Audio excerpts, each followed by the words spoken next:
VP Singh ji, Mrs. Singh, Dr. S.L. Garg ji,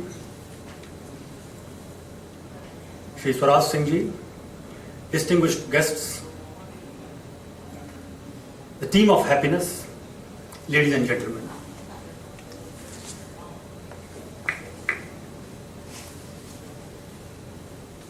Often, some friends ask me, why you appear to be smiling, why you are happy now, why you are happy today. Often it happens in general experience. Ask खुश क्यों हैं? Why you are happy? My general answer for such question is, you should ask me if I am sad at all, why you are sad. You should not ask a human being why you are happy, because this question is as abundant or as absurd as saying, oh ice, why you are cold today? Oh hot coffee, why you are hot today? Oh fire, why you are hot? Oh grass, why you are green? Since the end product of this organization is happiness, we must know, first of all, that happiness is not subjected to cause and effect relationship. Happiness is unconditional because it is natural. On normal temperature and pressure, water will be liquid and would be generally giving certain coolness. So, in normal case, we are happy. If we are happy, we are simply normal human beings. We are not special when we are happy. We are non-ordinary, I will not use the word extraordinary, we are non-ordinary when we are not happy. That is the way to be happy. And many spiritual gurus have been saying, and they are saying, of course, appropriately, that we can be happy only without any condition. Because if there is a condition means there is a cause. And it is a basic principle of Indian philosophy, what is born gets dead. Only what is not born remains eternal. So, if my happiness is born out of certain cause, it is going to decay. But if it comes unconditionally, then only it is going to be a part of our nature, part of our very natural being. So, I welcome again to entire audience on this topic, how can new technology and new media create solutions for the biggest problems facing my community and create a better future by the year 2030. So there are certain catches, certain clues in this topic itself. First is how technology can help. Second is, what is the biggest problem we are facing? You have to think about that. Then only we can answer what is the biggest problem we are going to address through technology.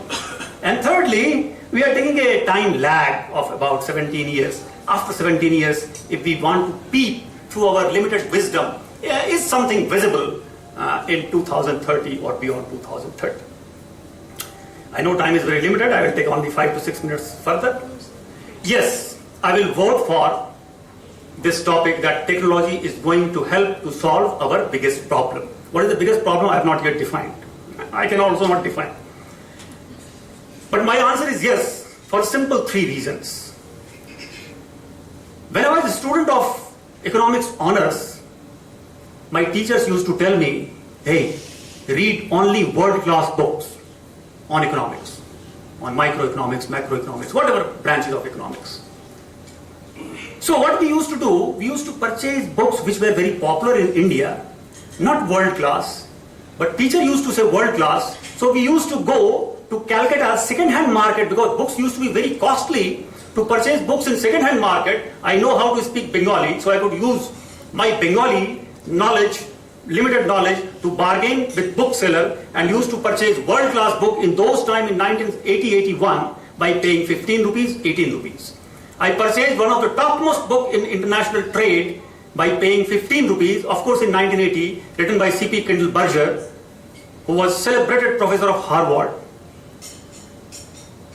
And sometimes teachers used to give us books for 2 days. Hey, you are a good boy, take this book, but don't share with many because they don't know how to read the books. They will tear my pages. You read, give back after 2 days.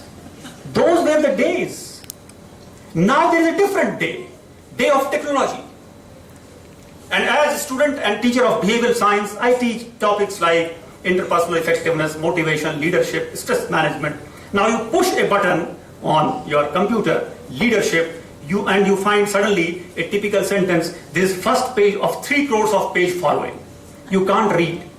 So, very aptly, Vivek Singh ji was also saying, he was quoting a very apt quotation, that when technology is so useful, how to use is the crucial matter. Whether to use or not is a redundant question. How to use it? And I'll come back to that question. But first instance, I find that shortage of books problems have been solved, and now students will not run after me as a teacher, sir, give me that book for 2 days. Second point I'd like to raise, I was also fond of geography once upon a time, still today. And getting an atlas of high standard was very impossible for us. Normal atlas we used to read, school atlas, this and that. About 10 years back, I purchased a very good atlas, of course, atlas by National Geography, by paying at that time 8,000 rupees, because I had some purchasing power. But if you go to Google Map, it is a wonderful journey, entire world. About 6 years back, I developed one hobby that I have never read world history formally, but I should know something about that so that I can feel comfortable why World War I took place, what happened between 2 world wars, what happened during Second World War, what is the aftermath of that, whether we are preparing for Third World War, is something simmering. For knowing such things, I started knowing World War sports, or let us say world history, right from 1914 up to say till date through Google Map, and I found I was very comfortable knowing where was the first place where Hitler attacked during Second World War, where was the first place where in Sarajevo, in then Yugoslavia, some attack was there, and how World War I started in 1914, something like that. Technology is helping me. And as a student, I feel, when I was graduating, I was a student of graduation during 1979-82 batch. That time technology was not there. Means this kind of technology which can share knowledge.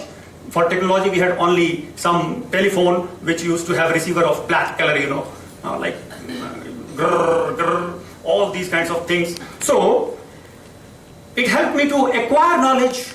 So I must thank to technology. And third use of technology, which actually has helped me, and since I'm sorry for becoming a bit biographical or autobiographical, but it has helped me, so I must share it. That I wanted to do as a student when I was a student of Hindi medium, and I'm proud to be Hindi medium student. But my English was, of course, of acceptable standard, even from class 6th onward, but only written English. And spoken English, I was feeling highly great hesitation to speak English. And learning English, how to speak English with father was another dangerous task, because one mistake and he will start showing his anger. So I wanted to know how great speakers spoke, but that time there was no rescue for me. And I could not listen a cassette or audio CD of Gandhi till I post-graduated. Later on I went to Rajghat, I purchased something, I found certain things. Nowadays you can find that whatever you want to listen, you can listen. And it is only 7 to 8 years back, for 10 years back, I was working in NITI Mumbai. That time I devoted almost one fortnight to understand how great speakers spoke, because by listening them, by watching them, then only I can know what actually they want to communicate.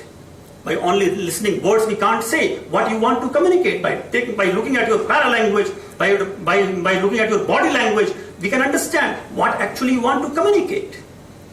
Because great listeners, they listen the silence between 2 words spoken by the speaker. And only good listeners convert average speakers to great speakers. Of course, ordinary listeners can always convert great speakers to also ordinary speakers. That is a possibility. So, thanks to technology, that technology can actually help to solve great problems, or maybe the biggest problems. But here one point I'd like to say, between me means human being, and technology, the relationship has to be rightly established. Who is the master, who is the servant? One example, example from my own life. I purchased for the first time in 1997 a colored TV with remote. Before that, I had only black and white TV without remote. When I purchased that, I was working that time with Indira Gandhi National Open University in New Delhi. I purchased TV with remote, colored. On which day I brought the TV, I didn't know. Suddenly one day I found 8 months have passed. Suddenly I realized 8 months have passed. Where they went away. Because with that remote, I was engrossed in changing channels, passing time, not actually looking anything appropriately, just surfing here and there, and suddenly I found the calendar on the wall had changed 8 times. And when I focused back on my past 8 months, I found a blankness. Nothing I gathered. And this period in my life was the most unproductive part.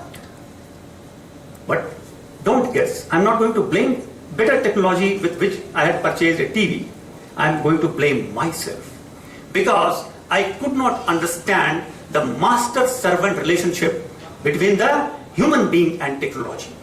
Whatever may be the towering height of technology tomorrow, if human being succumbs to become servant of technology, technology is going to be a bane rather a boon. So very importantly, we should know that while using technology, who is the master, who is the servant? And it happens, researchers also say that many times in search of happiness, we start making friends only through media, only through electronic media or let us say computer. Of course, they are useful, but they cannot substitute human beings' relation face to face. The satisfaction of meeting people cannot be substituted by simply talking on Skype. Skype is great. Hats off to the technology. I can talk to my brother who is living elsewhere in the other continent. But it cannot substitute meeting with people. That is very important. And this has to be understood properly and especially by young breeds. I don't undermine young breeds. I don't say that because I'm a bit aged than more younger people, so I'm more wiser. But it happens that perhaps we start searching and substituting, because what happens, a person who is running after money, he starts substituting everything for money. Even for a relationship, he finds, if I have more money, perhaps I'll be able to compensate for the lost relationship. Similarly, a person who becomes obsessed to technology starts thinking that through technology I can find everything. So technology, what happens? Like in Bhagavad Gita it is said, adhishthanam tatha karta karanam cha prathak vidham. To become successful, you must have solid base. Adhishthanam tatha karta, you must have the right mentality of the doer. Karanam cha prathak vidham. Karanam means, karanam, you might have studied in Hindi grammar. Kartane karam ko karan se. Karanam means through what we actually act. So for example, when I am eating through a spoon is karan. Similarly, when I am using technology is karan. Karan means say. Through which we do anything is karan. So technology is the best karan, but not the doer himself. That's why, while using technology, we should be wiser. And we should never blame technology while using technology. If technology has actually put us to a passive mode, we should not blame technology. Technology must be thanked for it. I would like to just throw a sentence and kindly consider it. Technology can make us more religious. A typical sentence. You might find it absurd. Technology can make us more religious. Why I am saying it? Because I am going to the root word religion. Religion means means again, and legio means coming back to the root. Religion means coming back to the root. And Professor D.P. Singh ji was also saying that, and he was quoting from UNO description, definition, how to be happy, and one was spiritual, sir. A spiritual dimension and religious dimension, of course, debatably these two are different words, but let me use them as synonyms. Religion means to come back to the root. And technology can help us. So technology can make us more religious by using technology in a way which will bring myself closer to myself. That I wanted to establish. And technology can help to bring myself closer to myself. Now I'll come back to the last point within a minute. The biggest problem of humanity is today that we are approaching towards everyone but never approaching towards ourselves. We are too much impressing upon the benefits of becoming extrovert and ignoring perhaps the beauty and the fragrance and the sweetness of becoming also introvert. By coming back here, by irrigating the roots, we can make the leaves greener. We can make the fruition to happen in a better way. So coming back to the root. And where is the root? Root is the self. I'm not talking in the sense of being selfish. Because by coming back to the self, when I understand myself better, I can understand you better because you are none but only my extended self. That understanding has to be there. And technology has brought so much knowledge. But only thing is that we are living in the world where problem of abundance is there, problem of scarcity is not there. But if we know how to use, if we know what to use and what not to use, with that wisdom, technology is going to be a great booster for making life richer, happy, and more peaceful. Thank you.